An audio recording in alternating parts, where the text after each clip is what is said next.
Շարունակվում է կենտրոնի առավոտը սիրելի հեռուստադիտողներ, ավագ շաբաթի Հարության ավետիսի կանթեղներով երթի եւ իհարկե Սուրբ Զատիկին ենք անդրադառնալու մեր հյուրերի հետ։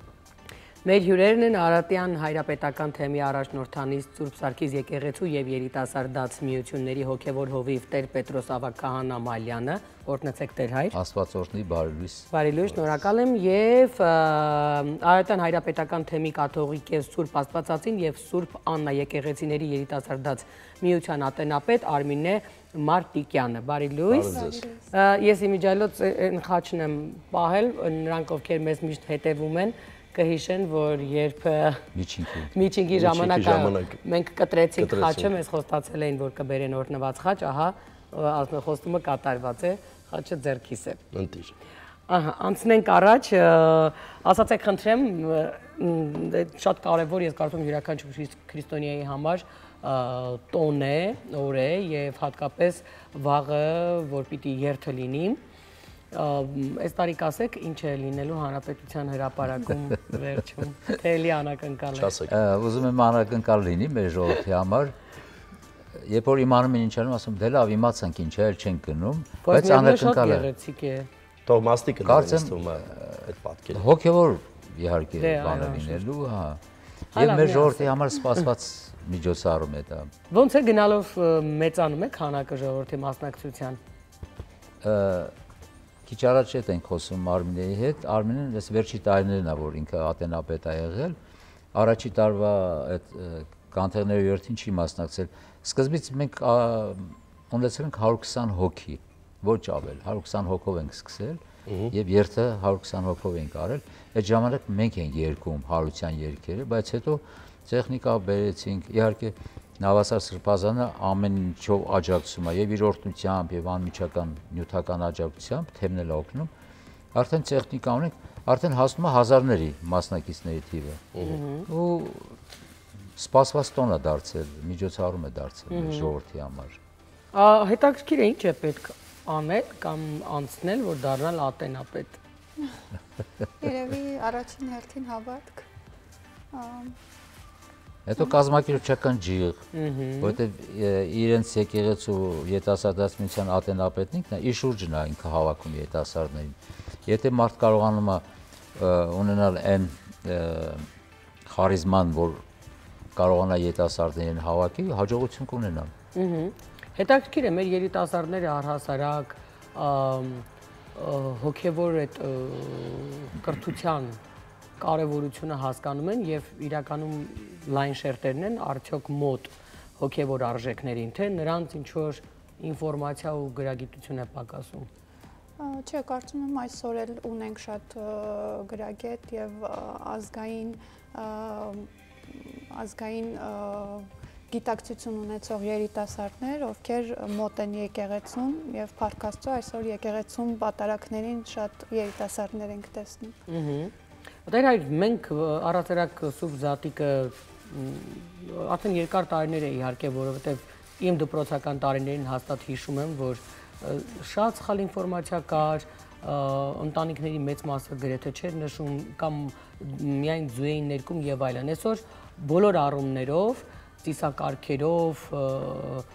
ճաշատեսակներով, որը բնորոշ է այդ օրվան, փորձում է յուրաքանչյուր հայ ընտանիք պահել։ Որքան ենք մենք գրագետ այդ ամենը իրականացնում։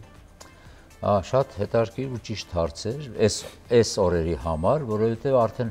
մեծ պահքի մասին այնքան ենք խոսացել, 46 օր այդ մասին ենք խոսում։ Հիմի մարդկանց ավելի շատ հետաքրքրում է հոգևոր կենցաղային հարցերը։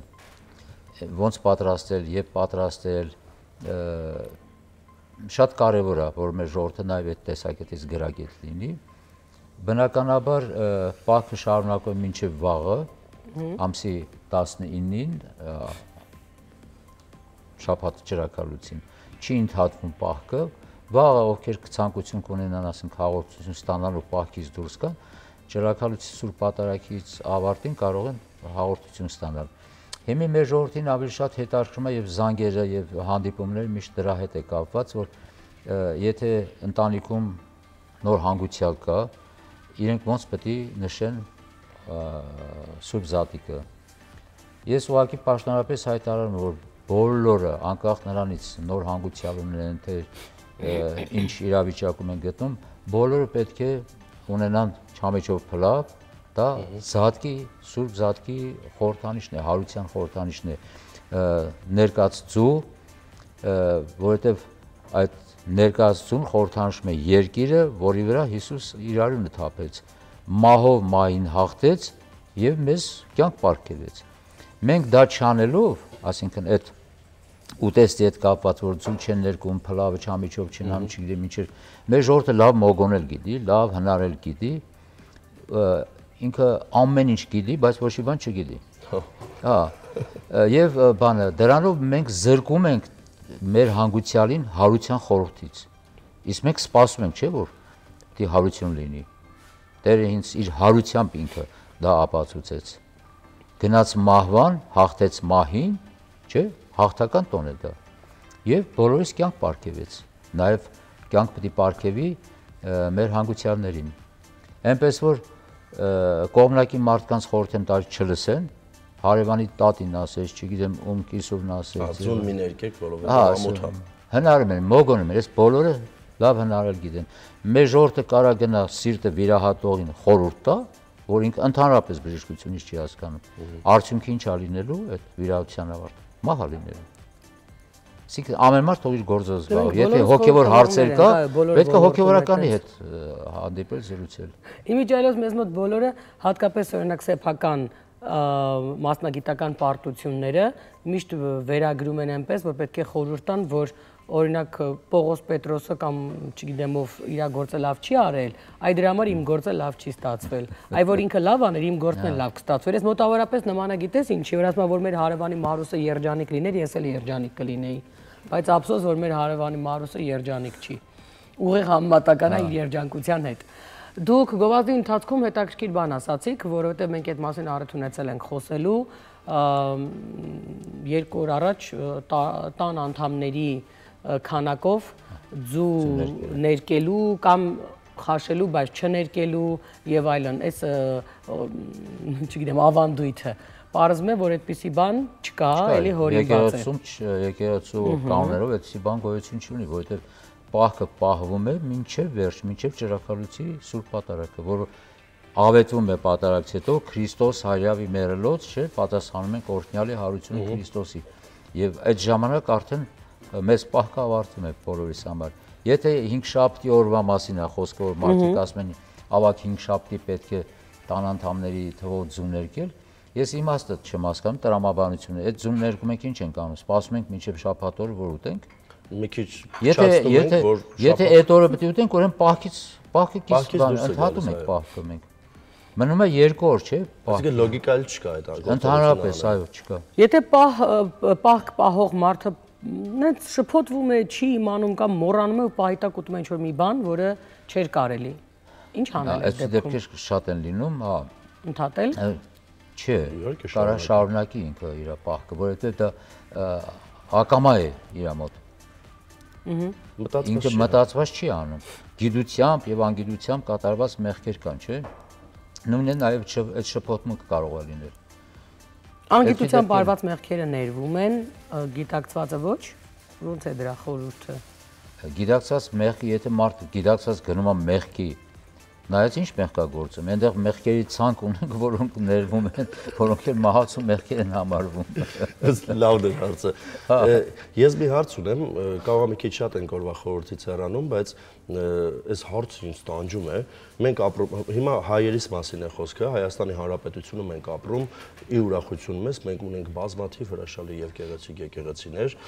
եւ նաեւ կա հիմա մի տենդենց, որ շատ տեղերում խաչ է դրվում։ Եվ մենք ունենք հանրություն, սկսած վարորդներից, մարդը, չգիտեմ, մարդիկ է տեղափոխում, եւ ղեկը թողնում է, սկսում է խաչակնքվել։ Ինձ հետաքրքիր է, սա նորմալ է մի պետությունում։ Եկեղեցի տեսնելիս էլ բայց։ Չէ, հա, եկեղեցի տեսնելիս խաչ, սա նորմալ է մի պետությունում, որտեղ որ ամեն քայլափոխի, կարող ես դու գեղեցիկ եկեղեցիներ տեսնել, բազմաթիվ խաչեր տեսնել եւ սա մեզ մոտ եղել է, այս մշակույթը, որովհետև ես հիշում եմ, երբ որ ես փոքր էի, չկար նման մշակույթ, երբ որ մենք գնում էինք եկեղեցի, բնականաբար խաչակնքվում էինք, երբ որ մտնում էինք եկեղեցի, բայց մենք ճանապարհով մեքենայով անցնելուց խաչակնկվենք ու անընդհատ բոլոր եկեղեցիների մոտ խաչակնկվենք, հետո մեքենան տանք ջարդուփշուր անենք ու վերջում էլ, չգիտեմ, էլ ավտոբուսի վարորդներ, էլ չգիտեմ, սպրինտերների վարորդներ։ Բայց ինչ ղեկը թողնում, մի ձեռքով չի լինում խաչակնկվել։ Այդ Երկու ձեռքով խաչակնկվում։ Ես ուզում եմ սրա մասին դուք ասեք։ Ուրեմն 2015 թվականին մի պսակադրություն պետք է անել ես Աղթամարի Սուրբ Խաչվանքում Վանալիչի։ Երկու եղբայրներ են սպրինտերով վարորդներ են։ Մեկը շատ այսպես քաղաքակիրթ կերպար էր, մյուսը ծայրեղ մահմեդական էր։ Եվ իրենց ժամը ինքը գիտեր, երբ որ մեզ տեղափոխում էր մի տեղից մյուս տեղ, այդ իրենց նամազի ժամին ինքը մի ձեռքով ղեկը պահում էր, բայց զգում էի ես, հայլով նայում էի, ինքը անդադ այդ իր այդ նամազը անում էր։ Հա, այդ լավ է, որ իրենք հավատքի մեջ բան են այսպես հաստատակամ են։ Մեզ մոտ ճիշտ եք ասում, որ չի եղել այդ սովորույթը խաչակնկվելու, բայց թող վարորդը չխաչակնկվի, կողքի նստածը խաչակնկվի, ինչ կլինի։ Բադ բան չի այդ խաչակնկվելը։ Սա վերջի շրջանի Բայց դա հավատքի դրսևորում է։ Գիտեք ինչ, անտարբեր դրսևորում է։ Չէ, մի մասը այսպես ձևի համար անում, մի մասը հավատքից դրդված անում իհարկե, հավատքի արտահայտություններ, ճիշտ է, դուք ճիշտ եք ասում, որ մեզ մոտ ընդունված չի եղել այդ բանը։ Ես այվալ շատ Վրաստանում եմ տեսել, այո, այնտեղ ուղղափառների մոտ շատ կա, օրինակ հույների մոտ, վրացիների մոտ կա, այդ խաչերը ճանապարհներին դնել։ Եթե ժամանակին խաչքարեր էին քանդակում դնում, հիմա խաչքարերի հետ այդ խաչքարերը դնելն է դարձել արդեն մոդայի նման մի բան, մեկը մյուսի մրցակցություն։ Ես ավելի մեծ դրեցի, ավելի լավ նախշերով դրեցի։ Եվ բանը, այդ սովորությունը մուտք գործեց նաև մեր կենցաղ, հոգևոր կենցաղ մուտք գործեց։ Ես էլ եմ շատ տեսել, որ անցնում են, մեկ էլ գմբեթի երևում է, խաչակնկվում են։ Հիմա պետք չի, սկորոշ չկա էլ արդեն, կարա մի ձեռքով ինչպես Աշկել ասում, ղեկը պայի խաչակնկվելը վարկյանի բան է, ինձ թվում է ուշադրություն չի շեղի։ Բայց ինձ թվում է, որ պետք է շատ ավելի հարգանքով մոտենալ դրան ու ոչ թե ամեն տենց անցնելիս մեքենայով տեսնել եկեղեցին, այլ երբ որ դու ներսում ես։ Օրական 5 հատ եկեղեցի տեսնես ու խաչակնկվես, չգիտեմ, սա ուղղակի մեր մշակույթում չի, ինձ համար դա խորհուրդ է դրա համար։ Ձև պետք է չլինի, բովանդակություն պետք ունի այդ խաչակնկվելը։ Կարող է մարդ մի անգամ խաչակնկվի, տանից դուրս գա կամ սրբ հավայրում լինի խաչակնկվի, անբովանդակ լինի անընդհատ տեսնելուց խաչակնկվելուց։ Նաև այդ խաչակնկվելը չպետք է արժեզրկել։ Մի տեսակ ինձ մոտ այդ տպավորությունն է, որ արժեզրկել են այդ ամեն ինչը։ Դե մենք չդատենք ոչ մեկի, ով ինչ անում է, ճիշտ կլինի չդատենք, բայց եթե անուշադրություն պետք է շեղվի մարդու ուշադրությունը մեքենան վարելուց, ավելի լավ է այդ խաչակնկվի, հետո եկեղեցի գնանք խաչակնկվի, որ աղետալի հետևանք չունենանք։ Ես հասկացա։ Եթե մենք անդրադառնանք մեր երթին ու առհասարակ ինչ է սպասվում վաղվանից հայերին, ուր կարող են գալ, որտեղից գալ, ինչ անել ու կիրակի ինչ անել։ Երթի մասին Արմինեն կբացատրի։ Ես արդեն շուրջ 11 տարի է, ինչ Արարատյան հայրապետական թեմում այս շատ գեղեցիկ միջոցառումը ձևավորվել է ու մենք թեմի երիտասարդներով ամեն տարի իհարկե թեմի առաջնորդ Նավասարդ Սրբազանի օրհնությամբ եւ մեր սիրելի Տերհոր ուղեկցությամբ իրականացնում ենք կանթեղներով երթը եւ այս տարի էլ բացառություն չի լինելու ու ջրաքալույցի պատարագից հետո ժամը 19:30-ին կհավաքվենք առաջնորդանիստ Սուրբ Սարգիս եկեղեցու բակում եւ այնտեղից արդեն ժամը 20:00-ին հավատավոր ժողովրդի հետ միասին, ինչպես նաև զինվորներ, չգիտեմ այս տարի եթե կլինեն, զինվորների ուղեկցությամբ, կանթեղներով, շարականներ երգելով կգնանք դեպի Հանրապետության հրապարակ։ Զինվորների մասնակցությունը ո՞նց է տեղի ունենում։ Այս տարի երևի չի լինի զինվորների։ Ինչու՞։ Ինչու է պայմանավորված։ Եկեք չասեմ, հա։ Հա։ Չասեմ ինչի։ Չխրենք, հա, ասում ավելի։ Բայց ակտիվ մասնակցություն կա իհարկե, բան կան ուսումնական հաստատություններից բավականին շատ երիտասարդներ, տարբեր կազմակերպություններից սկաուտներ կան, ոստիկանները չեն լինելու, չէ՞, տարի։ Ես տեսա, որ ոստիկանական հագուստով դրանք մինչև 18 թվականն է, որոշ կadrer մինչև 18 թվականն է։ Իրավիճակը փոխվել։ Մինչև 18 ոստիկաններ, զինվորներ։ Բայց երբ որ զինվորները կան, ավելի տպավորիչ է լինում իհարկե, բայց մեր երիտասարդները այնքան լավ են կազմակերպել, որ նույնիսկ երբ որ Մաշտոցի Պողոտայով Ամիրյանում գնում ենք, մարդիկ դուրս են գալիս, այն մարդիկ, ովքեր հնարավորություններ չեն ունեցել մասնակցելու Սուրբ Պատարագի, դուրս են գալիս, իրենք ողջունում են, իրենք էլ մասնակցում,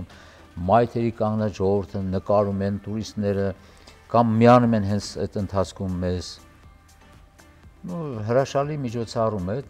սա, որ սա կենթանի քարոզություն է, ասեմ, որ հարության ավետիսը փոխանցում է մեր ազգաբնակչությանը երևանցիներին ու սպասված ու սիրելի միջոցառում է սա։ Բայց իրականում այդ դիտարկումը, որը արվեց 18 թվականից ի վեր, որ չկան, շատ աղետալի իրողության մասին է խոսում ու երևի թե տարօրինակն է հիմա, որ նրանք, ովքեր մեզ լսում են, ինձ թվում է չեն էլ պատկերացնում դրա խորությունը, ինչ է նշանակում, երբ զինվորականը, որը կարևոր կերպար է եղել հայի համար լրիվ ուրիշ մոտեցման ու հարգանքի, ինչու չէ նաև ոստիկանը, այսինքն նրա դերը այսօր հոգևոր, կարևոր, շատ ամենակարևոր տոնին ընդառաջ, այսինքն իրենց դերը եւ մասնակցությունը արգելված է։ Այս եթե մի քիչ մարդը ունի, չգիտեմ, 4-րդ դասարանի կրթություն, պիտի հասկանա, թե սա ինչի մասին է խոսում։ Շատ մեծ կրթության մասին չասեմ, 4-րդ գոնե։ Եվ եթե սրան չենք արձագանքում էլի, արձագանքելու տարբեր ձևեր կան, այդ նշանակում է, որ մենք պարզապես մշակութային, կրոնի, ազգային նկարագրի, գոյության բանն ենք փաստում, էլի, որ մենք այլևս վերջ, մենք այդպես ոչինչ անում ենք։ Պարակտումը հենց սա տեղի ունի։ Այո, որովհետև դիպչել այս ոնց ասեմ, այդ յուրաքանչյուր մարդու եմ ասում է դու հասկանում ես, եթե ես մասնագիտությամբ հիմա ոստիկան եմ կամ չգիտեմ զինվորական եմ, այդ աղոթքը ոնց էր նրանց, հա, օգնել միշտ, չգիտեմ, այդ նույն խաչակնքվելը, լինել այդ հոգևոր կարևոր տոնի մի մասը, որը շատ մեծ խորհուրդ ունի, այսօր այդ մարդը իր մասնագիտությունից ելնելով կամ իր վախերից ելնելով ինքը ուղղակի չունի իր դերն ու մասնակցությունը։ Ախր շատ մենք հետաքրքիր մարդիկ ենք, եթե ազգային բառը բոլոր տեղերից դուրս է գալի, մենք հիմա ինչ ենք քննարկում, ինձ հետաքրքիր է։ Որովհետև հենց սա հենց ազգայինը դուրս է գալի հենց նման կարևոր էլեմենտների դուրս գալու շնորհիվ։ Ես մի բան գիտեմ, որ մի տեղ կա, որ ազգային երբեք դուրս չի գա եւ երևի աշխարհում միակ եկեղեցին, որ կոչվում է հայ առաքելական ազգային սուրբ եկեղեցի։ Ազգային մեր եկեղեցին ազգային եկեղեցի է նաեւ։ Ես ուզում հասկանամ այդ հանրությունը, որ օրինակ ազգային բառը շատ տեղերում դուրս եկավ, թատրոնների վրայից եւ այլն դասագրքերից գուցե, ձեզ թվում է, որ ինչ որ լավ տեղ է գնալու սա։ Իրականում պատմությունը ցույց է տալիս, որ այդքան մենք ու աշխարհը, ես այսօր համացանցը գոնե թե տալիս է այդ հնարավորությունը եւ դու տեսնում ես շատ հետաքրքիր իմիջիայլոց անհատների, գիտնականներ կան այդտեղ, պատմաբաններ կան այդտեղ, հոգեվոր հեղինակություն ունեցող մարդիկ, ովքեր երբ խոսում են եւ տարածվում է դա համացանցում, ասում են դե հայերը որպես քրիստոնյա առաջին, հա, ժողովուրդ, ինչերի մեջով են անցել, ինչերի դեմ են պայքարել եւ անընդհատ աշխարհը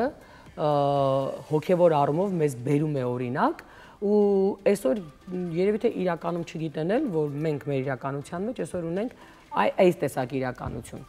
երբ ժողովրդի համար կարևոր կերպարներ, իսկ զինվորականը ոստիկանը, եթե դրանց դերը չեն խեղում, շատ կարևոր դեր ունի, որտեղ զինվորականը դա մեր երկիրը պահողի կերպարն է, չէ՞, այն դու բացառիկ ուրիշ հարգանք ունես նրա հանդեպ, ոստիկանը քեզ պաշտպանողի կերպարը ունի կամ պիտի ունենա, Եվ մենք մեր երեխաներին այդպես ենք մեծացնում, որ եթե դու ինչ-որ բանից նեղվում ես, ոստիկանին դիմիր, եթե փողոցն ուզում ես անցնել, չես կարող, ոստիկանին դիմիր, հարց ունես, կորել ես, ոստիկանին դիմիր, այսինքն ինքը քեզ պաշտպանող կերպարն է, եւ այսօր կարևոր հոգեվոր Սուրբ Զատկի տոնին ընդառաջ, այսինքն այդ երթում, երբ մենք տեսնում ենք կադրերում, որ նրանց դերը եղել է, այսօր նրանց դերը բացառում են։ Այդ շատ վախենալու իրականություն է։ Երբ որ հավաքվում են տարբեր մասնագիտությունների տեր ու մասնակցում են մի միջոցառման, այդտեղ սերն է թակավորում։ Համախոհվածություն։ Հա, ու հարգանքը մեկը մյուսի նկատմամբ արդեն, որտեղ շփվում են այդ մարդիկ մեկը մյուսի հետ։ Ու դա մի տեսակ այսպես տարբեր կառույցների կոնգլոմերատներ։ Ես մեկ այնտեղ նաև